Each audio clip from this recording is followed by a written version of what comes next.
Thomas Soto. Nicolas Barré, on va rester avec les chiffres et l'économie. Le gouvernement n'arrête pas de changer sa politique fiscale vis-à-vis des entreprises.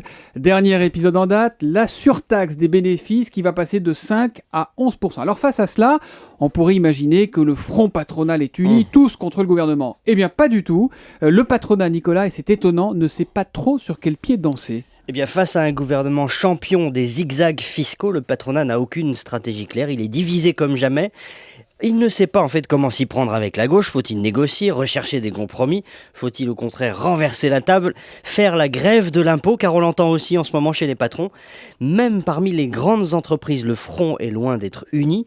Plutôt proche de la gauche, le patron de Pernod Ricard, Pierre Pringuet, président de l'AFEP, le club select qui réunit les plus grands groupes français, fait face au mécontentement d'une partie de ses pairs qui voudraient que le patronat soit beaucoup plus agressif. Au fond, si on se résume, Nicolas, le patronat sait pas trop s'il doit taper sur le gouvernement ou s'il doit plutôt dialoguer, quoi. C'est vraiment deux axes très différents. Voilà, voyez ce qui se passe au MEDEF. Pierre Gattaz affiche une posture de président de combat, il joue du col, réclame 100 milliards d'impôts et de charges en moins. Bref, il excite les troupes, c'est la stratégie du bad cop. Mais c'est le même Pierre Gattaz qui a suggéré au gouvernement de renoncer à un nouvel impôt sur les entreprises et de surtaxer l'impôt sur les sociétés à la place. Là encore, deux lignes.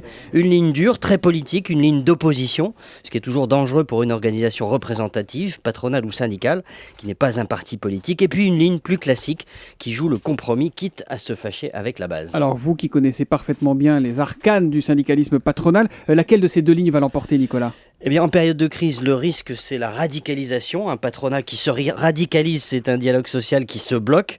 On ne peut pas vanter le dialogue social à l'allemande et se retrouver dans des blocages à la grecque. Les zigzags fiscaux du gouvernement plongent le patronat au bord de la crise de nerfs.